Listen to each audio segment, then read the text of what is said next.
इस सेशन में हम बात करेंगे एक इम्पॉर्टेंट टॉपिक की which is biodiversity loss. Biodiversity का लॉस मतलब मेरे अलग अलग स्पीशीज का एक्सटिंक्ट हो जाना, कई कई स्पीशीज का थ्रेटन हो जाना और अलग अलग रीजंस की वजह से। जैसे बेटा आपको पता है कि पहले सबने वो गाना सुना होगा कबूतर जा जा जा, सुना है कबूतर जा जा जा, to be very precise with the tunes. But बेटा अब हमें वो वाले पिजन्स क्यों नहीं मिलते? और उसके जो 4 सबसे मेजर रीजंस होते हैं वो है ये। Number 1 habitat loss and fragmentation, number 2 over exploitation, number 3 को extinction, number 4 alien species invasion. अब आपको एग्जाम में सीधा क्वेश्चन आ सकता है एक्सप्लेन द इविल क्वार्टेट। वो कुछ नहीं बोलेगा कि बायोडाइवर्सिटी लॉस से रिलेटेड है या क्या, या फिर बोल देगा what is the major element of the evil quartet. Hi everyone, I Dipali welcome you all to Infinity Learn by Sri Chaitanya। इस सेशन में हम बात करेंगे एक इम्पॉर्टेंट टॉपिक की विच इज बायोडाइवर्सिटी लॉस। बेटा अगर हम अपने पूरे बायोडाइवर्सिटी एंड कंजर्वेशन चैप्टर की बात करें तो ये बिल्कुल लास्ट का टॉपिक है और ये चैप्टर का है सबसे ज्यादा important topic. It is hardly कि इस टॉपिक से आपके पास बोर्ड्स में या किसी एग्जाम में सवाल ना आए। हम किस चीज की बात कर रहे हैं? Biodiversity loss. तो पहले ये जानना जरूरी है कि बायोडाइवर्सिटी होता क्या है। बायो का मतलब लाइफ, डाइवर्सिटी का मतलब अलग अलग लाइफ के फॉर्म्स जो कि अर्थ पर एग्जिस्ट करते हैं। अब हमें पता है कि अलग अलग रीजंस हैं जिनके चलते बायोडाइवर्सिटी का लॉस देखा गया है। बायोडाइवर्सिटी का लॉस मतलब मेरे अलग अलग स्पीशीज का एक्सटिंक्ट हो जाना, कई कई स्पीशीज का थ्रेटन हो जाना और अलग अलग रीजंस की वजह से। तो इस स्पेसिफिक सेशन में हम बात करेंगे बायोडाइवर्सिटी लॉस और उसके कॉजेज की कि क्या क्या चीजें हैं जो बायोडाइवर्सिटी लॉस कॉज करती हैं। पहले अगर आप देखो बेटा, अगर मैं बायोडाइवर्सिटी लॉस की बात करूं तो हम बात करते हैं मास एक्सटिंक्शंस की। हम देखते हैं कि इतने सारे स्पीशीज का एक्सटिंक्शन हो गया। जैसे बेटा आपको पता है कि पहले सबने वो गाना सुना होगा कबूतर जा जा जा, सुना है कबूतर जा जा जा, to be very precise with the tunes. But बेटा अब हमें वो वाले पिजन्स क्यों नहीं मिलते? अगर मैं उनको थोड़ा सा साइंटिफिक टर्म में बोलूं तो उन पिजन्स को बोलते हैं पैसेंजर पिजन। क्या बोलते थे? Passenger pigeon. बेटा पैसेंजर पिजन एक्सटिंक्ट हो गया। It got extinct, why? Because of over exploitation.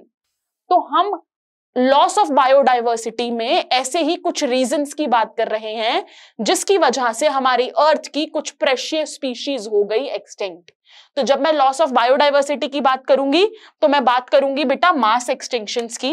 मैं बोलूंगी कि रेट ऑफ एक्सटिंक्शंस कितना बढ़ गया, 100 to 1000 times faster than the pre human times. इसका मतलब प्री ह्यूमन टाइम्स में अगर एक्सटिंक्शन हो रहा था एक्स के रेट पर, तो post human times, human beings के आने पर यही एक्सटिंक्शन का रेट हो गया 100 से 1000 गुना।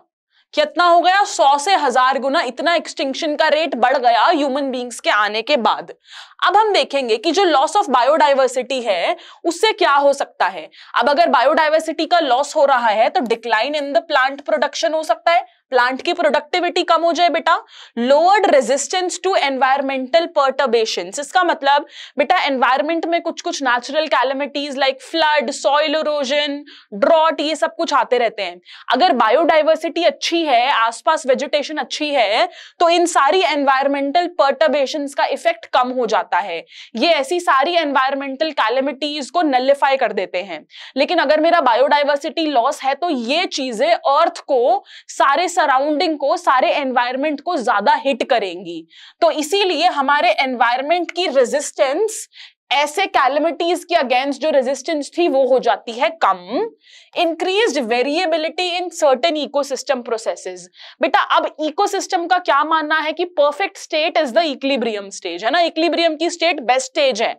अब बेटा क्योंकि इतने सारे बायोडाइवर्सिटी लॉसेस हो रहे हैं, इस चक्कर में एनवायरमेंट के अलग अलग एलिमेंट्स में आ रही थी वेरिएबिलिटी। हमें वेरिएबिलिटी नहीं चाहिए बेटा। वेरिएबिलिटी का मतलब कभी किसी पैरामीटर का ज्यादा हो जाना, कभी किसी का कम हो जाना। जबकि एक इकोसिस्टम बिलीव किस में करता है? एक इकोसिस्टम बिलीव करता है इक्विलिब्रियम में। एक इकोसिस्टम चल ही इसलिए रहा है कि सारे एलिमेंट्स आ जाएं इक्विलिब्रियम में। तो बायोडायवर्सिटी की लॉस की वजह से प्लांट प्रोडक्शन कम हुआ, एनवायरमेंट का रेजिस्टेंस कम हुआ और वेरिएबिलिटी बहुत ज्यादा आने लगी। अब ये है मेरा इस क्लास का सबसे इंपॉर्टेंट टॉपिक, जो कि कहलाता है इविल क्वार्टेट। अब इविल का मतलब होता है बुरा। ये बुरा ही है बेटा, बायोडायवर्सिटी का लॉस हो रहा है तो कोई अच्छी चीज तो है नहीं। तो हम बात कर रहे हैं कॉजेज ऑफ बायोडायवर्सिटी लॉस की, और उसके जो 4 सबसे मेजर रीजंस होते हैं वो है ये। Number 1 habitat loss and fragmentation, number 2 over exploitation, number 3 को extinction, number 4 alien species invasion. अब ये जो चारों कॉजेज हैं ये कॉज करते हैं मेरा बायोडायवर्सिटी लॉस, और इन चारों को मिलकर बनता है मेरा इविल क्वार्टेट। अब आपको एग्जाम में सीधा क्वेश्चन आ सकता है, एक्सप्लेन द इविल क्वार्टेट। वो कुछ नहीं बोलेगा कि बायोडायवर्सिटी लॉस से रिलेटेड है या क्या, या फिर बोल देगा what is the major element of the evil quartet, है ना। What is the most important element of the evil quartet? What is evil quartet? Explain the 4 elements of the evil quartet. तो वो कुछ भी पूछ सकता है। evil quartet मेरे ये 4 फैक्टर्स हैं which are the reasons for biodiversity loss। पहला और सबसे मेन और सबसे इंपॉर्टेंट रीजन है हैबिटेट लॉस एंड फ्रैगमेंटेशन। अगर आप बेटा देखो कि ये पूरा एक हैबिटेट था, इट गॉट फ्रेगमेंटेड। ये देखो यहां पर ये पार्ट क्या है, खाली हो गया, है ना। इस पार्ट को उन्होंने पूरा रिमूव कर रखा है, यहाँ की वेजिटेशन क्लियर कर रखी है। तो ये क्या हुआ, हैबिटेट का लॉस। एक फ्रैगमेंट ऑफ लैंड पूरा के पूरा आउट ऑफ वेजिटेशन हो गया है। It is the main reason for extinction of the Amazon rain forest बेटा। It reduced from 14 to 6%। Major extinction का रीजन है हैबिटेट लॉस और फ्रैगमेंटेशन। ये है मेरा पहला इंपॉर्टेंट क्वेश्चन। इससे क्या होता है बेटा, हैबिटेट का डिग्रेडेशन होता है। सबसे इंपॉर्टेंट यही रीजन है बेटा। देखो अगर क्या है, अगर एक बड़ा सा फील्ड ऑफ लैंड था, उसके बीच में से तुमने कुछ फ्रैगमेंटेशन कर दी, या फिर उसके बीच में से तुमने एक नदी से निकाल दी या एक स्ट्रीम से निकाल दी, तो वो हैबिटेट तो दोनों सेपरेट हो जाएंगे, वो फ्रैगमेंट हो जाएंगे। वहां पे रिप्रोडक्टिव आइसोलेशन भी तुमने क्रिएट कर दी इस करके। तो बहुत सारे लॉसेस, बायोडायवर्सिटी लॉसेस इसी वजह से होते हैं, ठीक है। सेकेंड रीजन है ओवर एक्सप्लॉयटेशन। ओवर एक्सप्लॉयटेशन का मतलब है, हम बोलेंगे कि जब हमारी नीड किस में कन्वर्ट हो जाती है बेटा, ग्रीड में, इसे हम बोलते हैं ओवर एक्सप्लॉयटेशन। तो कुछ स्पीशीज है जिनका एक्सटिंक्शन हुआ बेटा ओवर एक्सप्लॉयटेशन की वजह से। जैसे बेटा Steller sea cow from Russia, passenger pigeon जो मैंने आपको बताया, और अभी बेटा marine fish species are facing a huge risk of extinction because of over exploitation. Passenger pigeon और stealer sea cow already extinct हो चुकी हैं, and at the present time कौन extinction का बहुत risk face कर रहा है बेटा, marine fish species। अगला देखिए बेटा, एलियन स्पीशीज इन्वेजन एनिमल्स के अंदर। इसका मतलब कि एक नेटिव लैंड में बाहर से कोई और स्पीशीज आ जाए और वो डोमिनेट करे, तो वहां की नेटिव स्पीशीज की लाइफ आ जाएगी खतरे में। जैसे कि पहला एग्जांपल है, Clarias gariepinus was a threat to Indian catfish. बेटा Clarias gariepinus is the fish which was a threat to the native catfishes which were living there. दूसरा एग्जाम्पल देखिए बेटा नाइल पर्च का। बेटा ये है मेरा नाइल पर्च। नाइल पर्च जैसे ही एक सी में आई, it was threat to 200 species of cichlid fishes. बेटा cichlid fishes less dominant fishes हैं जो एग्जिस्ट करती थी उस एनवायरमेंट में। नाइल पर्च के आते ही उसकी 200 स्पीशीज हो गई एक्सटिंक्ट। इसका मतलब बायोडायवर्सिटी लॉस हुआ किसी एलियन स्पीशीज के आने से, जिसने किया उस रीजन को डोमिनेट। ये थे एनिमल्स के एग्जाम्पल। प्लांट के एग्जाम्पल्स की अगर बेटा हम बात करें तो देखिए, पहला एग्जाम्पल है हमारा आइकॉर्निया।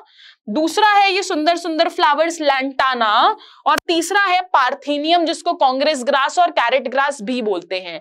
बेटा अब ये स्पीशीज कैसी है, इन स्पीशीज को हम जितना रिमूव करने की कोशिश करते हैं, इनके ग्रो करने का रेट उससे ज्यादा है, so we are unable to do it. जहां पर भी इन्हें सूटेबल कंडीशन मिलेगा ये ग्रो करते जाते हैं करते जाते हैं करते जाते हैं, और उस एनवायरमेंट का सारा के सारा न्यूट्रिशन ले लेंगे, तो आसपास कोई भी प्लांट स्पीशीज अच्छे से ग्रो नहीं कर पाएंगी। तो मेरा एलियन स्पीशीज इन्वेजन का एग्जांपल है आइकॉर्निया, लेंटेना और पार्थेनियम। जैसे अगर आप देखो आइकॉर्निया को हमने इंट्रोड्यूस किया था सोच के कि इसके वॉयलेट फ्लावर्स बहुत सुंदर है, इसकी लीव्स की शेप बहुत डिफरेंट है, बट अब ये सबसे बड़ी वीड बन चुकी है कि we can not get rid of it, we can not get rid of it. तो आपके दिमाग में 4 रीजंस के साथ साथ उनके एग्जाम्पल्स होना भी बहुत जरूरी है। बेटा नेक्स्ट है हमारा को एक्सटिंक्शन, जैसे कि होस्ट फिश एंड पैरासाइट। बेटा अगर एक होस्ट फिश है जिस पर बहुत सारी पैरासाइट्स डिपेंड करती है, सपोज कीजिए कि होस्ट फिश हो गई एक्सटिंक्ट। अब अगर होस्ट फिश एक्सटिंक्ट हो गई तो उसके ऊपर डिपेंडेंट पैरासाइट्स भी हो जाएंगी एक्सटिंक्ट।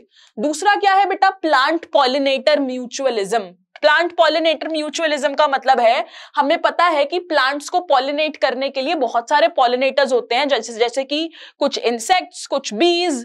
अब सपोजिटली इनमें से एक भी एक्सटिंक्ट हो गया तो इनकी लाइफ साइकिल आ जाएगी हॉल्ट पर, और इन दोनों का साथ में ही एक्सटिंक्शन पॉसिबल है, इन दोनों का साथ में ही एक्सटिंक्शन पॉसिबल है। तो बेटा इसके साथ हमने देखे अपने इविल क्वार्टेट के 4 पॉइंट्स। सबसे इंपॉर्टेंट रीजन है मेरे हैबिटेट लॉस का, मेरे बायोडाइवर्सिटी लॉस का, हैबिटेट लॉस एंड फ्रैगमेंटेशन। उसके अलावा हमने देखा over exploitation, alien species invasion, और लास्ट में हमने क्या देखा बेटा, लास्ट में हमने देखा कि कैसे को एक्सटिंक्शन होता है। I hope this is clear to everyone. बेटा इविल क्वार्टेट को याद रखना, चाहे आपके बोर्ड एग्जाम्स हो या नीट हो, दोनों के लिए it is a very very important topic. Thank you so much everyone, I will see you in the next one.